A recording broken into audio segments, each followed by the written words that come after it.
After 7 years at the helm of the Louisville Urban League, Sadiqa Reynolds is stepping down as the president. You know, she announced a little earlier this year that she would step into a new role as the head of an organization in New York City. And there has just been this, I don't know, you've seen it and you've heard it, this overwhelming chorus.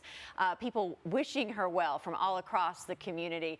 We just had to sit down with Sadiqa and get her on the show. When you walked in today, immediately she said, well, how much time do we have? Yes. Because I got to get into everything. Yes. Everything. You can. You can. Excited. I mean, let me start with first. I mean, Eric King just came in here to say he was just shocked. People were shocked when you made that announcement. And I think for me, I was like, but no, right? And there was that too, that people were just like, we can't lose you. And we're not, I mean, we're going to get into that, but what did you think when people responded to you saying, I got to move on to something else? I was overwhelmed and I was second guessing myself. Why would I leave people who love me so much? I could not believe. There were so many days that I honestly felt like I was living through my funeral. And I've always felt like that in this job. There's been a lot of, because when people are so kind, I think so many people live their whole lives and never hear people say how they really feel about them. They don't necessarily get to hear people say they love them. They don't necessarily get to hear people say thank you. And I've heard it so often in this job. But then when I announced that I was leaving, it was overwhelming. Yeah. The articles and the Courier Journal, Mark the Murphy, forum. Ricky Jones. I mean, it was unbelievable. And so now my board, they didn't necessarily process it very well in the beginning. They were very, you know, it's emotional. It's emotional for all. I was crying when I told them I was leaving, and it was. I second guessed myself. I really did. I really did. For you, was that just a moment where you thought it's time to do something different? Like, take me inside that decision. I have to tell you, some things had happened, you know. I don't know if people realize, like I was walking my dog and I was threatened with arrest, and there were a lot of good has happened while I've been in Louisville, but also sometimes I felt like I don't know how much more I can do, and maybe this city, it's time for me to pass the baton. I think I've done a lot with the help of so many. You know, it's been a wonderful ride. And I also had this great opportunity to go and work for this organization in New York and to have a different platform where really, while the organization is in New York, the work is all over the country and really all over the globe. And I think that is something that excites me because it's a little less local, a lot less local. And I started in this community as a public defender, you know, so everybody still has my number. My phone number has been the same since 1998. So that means police, that means those who are accused, that means everybody in community who might need something, that means everybody. And I have for a long time been the go-to person for crisis, and I love that people trust me, you know, with things. And I also, it's exhausting. And I have 2 children, you know, I've got a 12th grader and a 10th grader.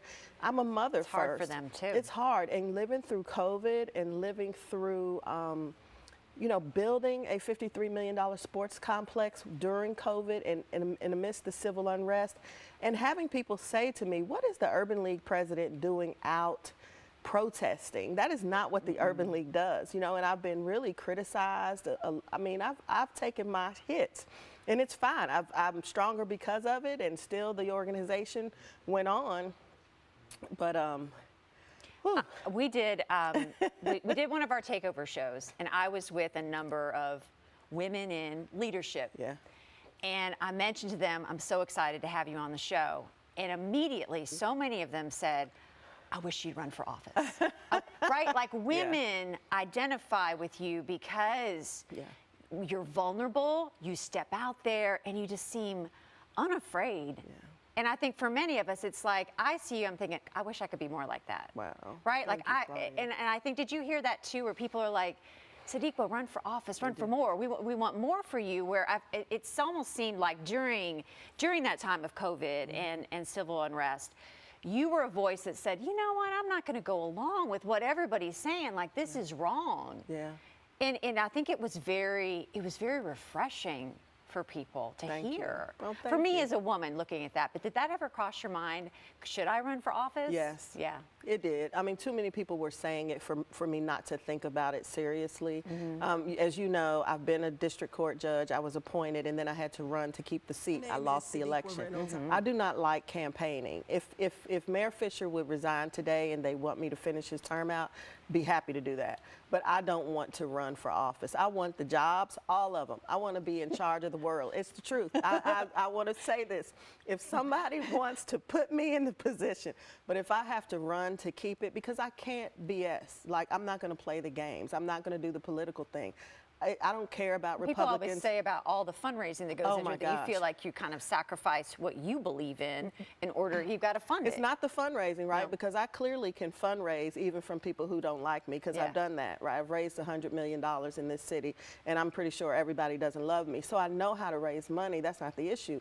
It's really the campaigning. It's being out and this idea of making promises. And listen, we have to do what is best for the Commonwealth of Kentucky. We have to do what's best for Louisville. We have to do what's best for this country. I am so impressed, for example, by the Department of Justice right now.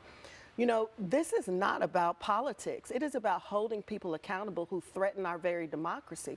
I am in love with that. I think it is amazing. I thank God for Merrick Garland. And I also want people to understand that while they may not be excited about everything that Biden does, it was his decision to appoint this attorney general that moved us forward in the Breonna Taylor case. It is him that is going to push us forward as we look at what happens for folks who, went to the Capitol on January 6th. Those are the things that we have to fight for. Right. And so I love that stuff, but I don't want to do the campaigning to get there. Like, I love people.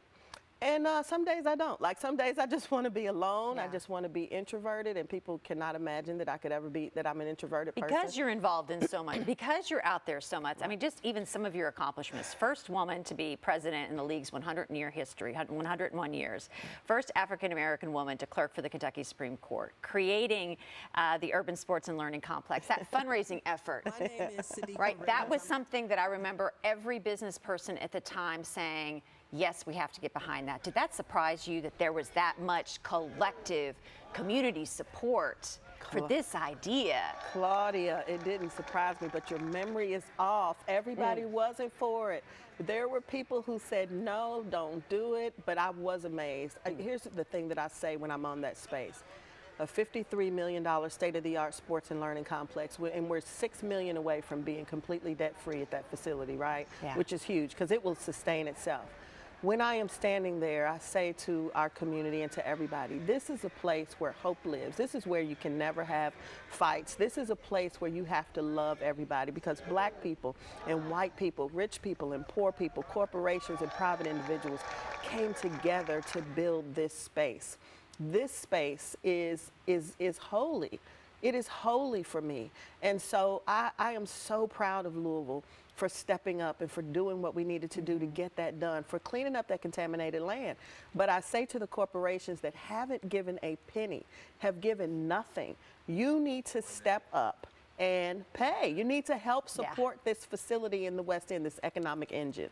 Well, I'm so happy to have you on. They're giving me the rap. You know that they are. I don't want to rap. We do not want to. We haven't even talked about Brittany. Wait a minute. We didn't talk about Brittany Griner needs to come didn't. home. We didn't talk about Daniel Cameron. No. Daniel Cameron is What on is the next? Just before we go, Please.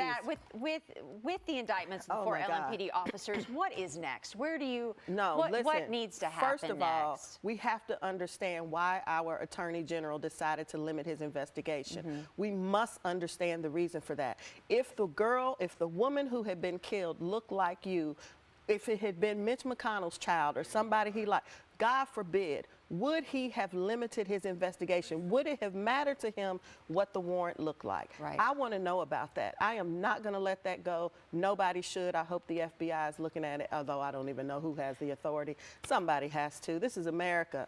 We need to hold our country and our leaders accountable. Well, everybody should know you're not going anywhere. You're still going to have a foot in Louisville, and we're going to be hearing from you more and more. A heart in Louisville, Claudia. Thank I'm going to you. have my Please heart in don't. Louisville. I mean, Absolutely. we need your voice. Absolutely. I'll be And that's here. why I'm so happy we had you on today. I'm happy too, but I can't believe they're rapping me. So you know, we should offensive. continue. We need to take it This on. is horrible. We need to continue this. Like, where else can we take this? I don't know. We need to go somewhere. We need to do something. This cannot end.